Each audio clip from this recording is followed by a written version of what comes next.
Grammar Girl here. I'm Mignon Fogarty, your friendly guide to the English language. We talk about writing, history, rules, and other cool stuff. Today, we're going to talk about a possible grammar error in the movie Wicked and what we mean when we say we're in somebody's neck of the woods. But first, welcome to the new Grammar Pelusians who signed up to support the show and get the extras like the bonus segments and the ad-free podcasts. Old and new, you all help us keep going, and we appreciate it. If you want to help, you can learn how at quickanddirtytips.com/bonus. There's been a grammar controversy bubbling up from the new movie Wicked, which is an adaptation of the Broadway musical Wicked, which was loosely based on the 1995 novel Wicked by Gregory Maguire, which was inspired by the 1939 movie The Wizard of Oz, which was based on the 1900 novel The Wonderful Wizard of Oz by L. Frank Baum. That's a lot of media properties. So here's the deal. A listener named Brian wrote to me and said, in several scenes in the movie, Elphaba corrects Glinda's grammar, yet she sings an entire song called The Wizard and I, which some are saying should actually be The Wizard and Me. I've seen arguments for both ways, and I'm not sure which is correct.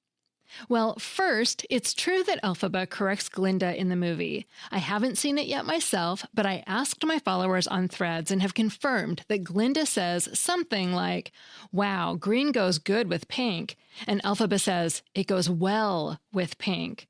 And Glinda replies, it really does, not realizing Elphaba was correcting her grammar. And after Glinda says she could care less, Elphaba says couldn't care less. So, did the writers take our grammatically proper heroine and make her sing a grammatically incorrect song? Well, we have to look at the exact lyrics to figure it out. Here are 2 times you'll hear the phrase, the wizard and I, in the song. And that's how we'll begin, the wizard and I. That's how we begin, the wizard and I.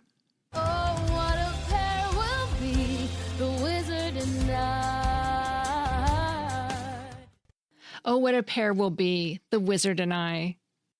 Now, the question of whether Elphaba should use I or me in those lines, grammatically, hinges on whether the word needs to be a subject pronoun or an object pronoun. We use I for subjects, the ones doing the action, and me for objects, the targets of the action. For example, we'd say, I will meet the wizard. I is the subject doing the action, the meeting. That sentence uses the most common English sentence structure, subject, verb, object. I, the subject, will meet, the verb, the wizard, the object, the one being met. And in this common structure, the subject usually comes at the beginning of a sentence. So we're used to hearing the subject pronoun I at the beginning of sentences. I need to see this movie. And here's an example that uses me in the object position. The wizard will meet me. Me is the object receiving the action of being met, so we use the object pronoun me. The wizard will meet me. Subject, verb, object. And in that common English sentence structure, we're used to seeing me at the end of sentences. And that's probably why people are hearing the wizard and I at the end of sentences in the song and are thinking it must be wrong. But English is more complicated than just those simple subject-verb-object sentences. And the lyrics to the song The Wizard and I don't follow that common structure that has just the subject at the beginning and the object at the end.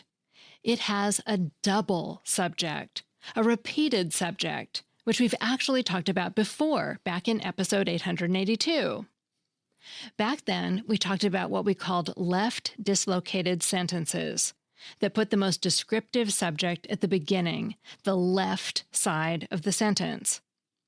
That's something like, this whole movie, it's a lot of fun. This whole movie is the descriptive subject. It's being something fun. And then for style or for emphasis, we name it again. But the second time, we use a less descriptive pronoun, it, which becomes the second repeated subject in the sentence. This whole movie, subject 1, it, subject 2, is a lot of fun. It's a left dislocated sentence again, because if you're looking at the sentence on the page, the descriptive subject is on the left. Well, a sentence like, "That's how we'll begin, the wizard and I," is super similar, but it's called a right dislocated sentence because the most descriptive subject is on the right side of the sentence, at the end. That's how we'll begin, the pronoun we is the first subject, the wizard and I.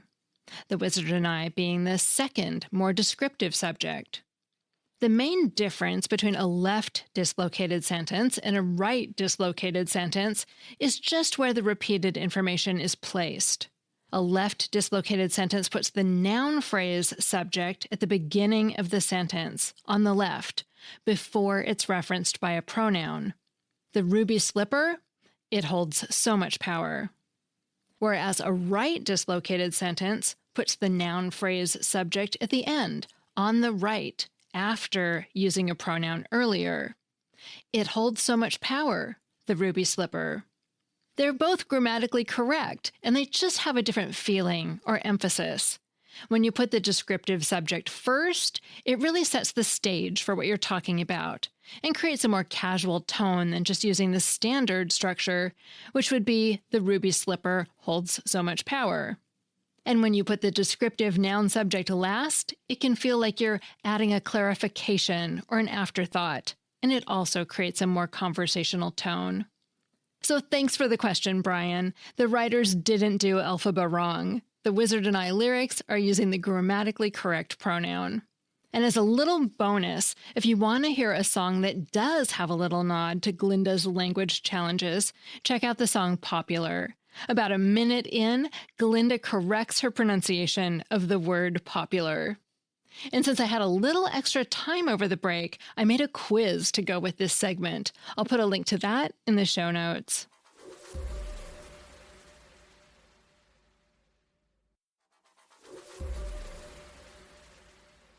Imagine you're visiting the place where you grew up.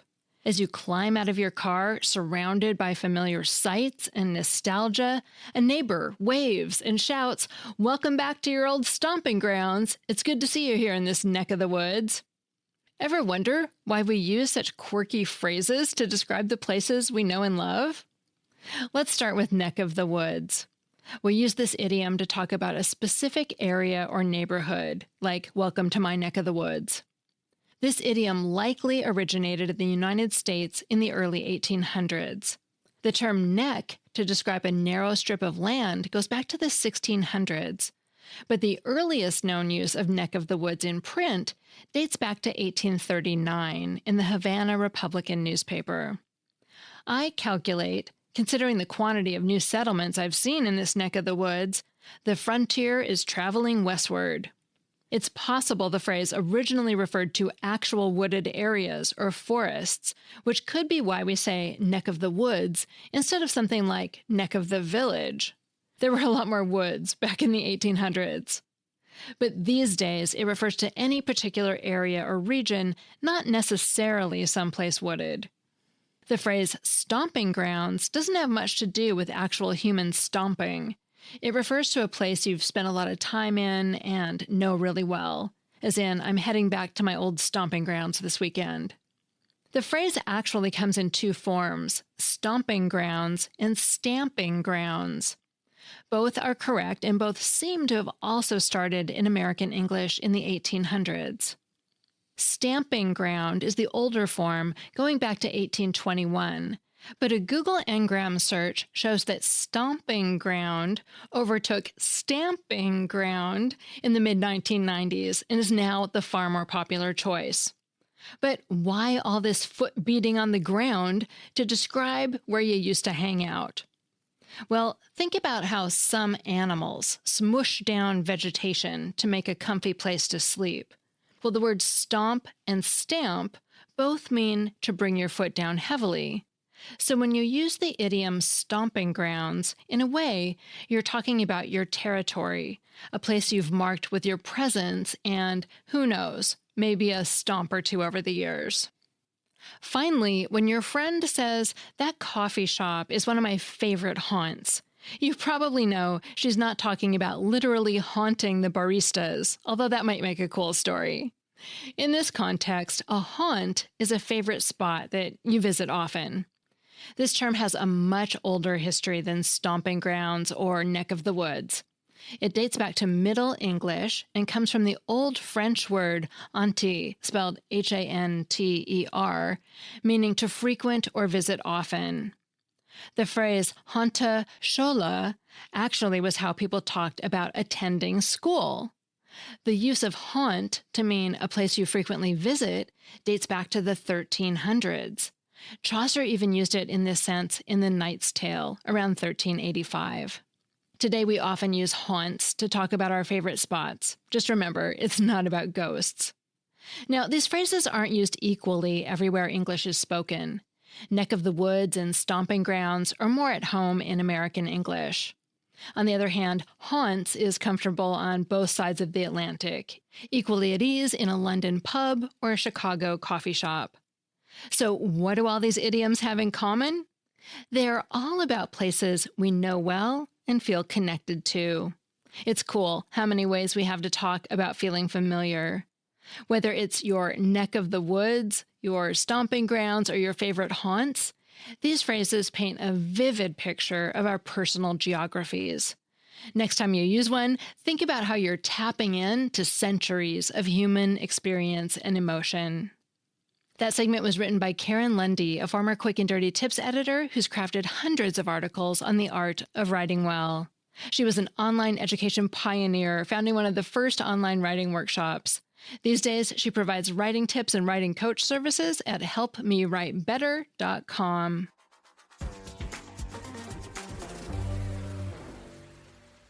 Finally, I have a Familect story from Asari. Hello, Mignon. My name is Asare from Ghana, and I've enjoyed your podcast ever since I was in uni. It's been great. I have two Familects for you. The first one was from my mom. And mom's going to be with the Lord now, but when she was around, she used to have a word for something that was classy or oozed class or like bougie. She would always say grand type. Now, I don't know if it has its origin in French or anything, but she would be like, oh, you're looking very grand type today. Oh, that's a very grand type building, you know. Oh, that man looked very grand type. So growing up, it became part of our lingo. Grand type, like bougie, classy, you know, high-end stuff. The second is on the phrase to be frank. You know, everybody says to be frank, but, you know, within my circle, we say to be Francis.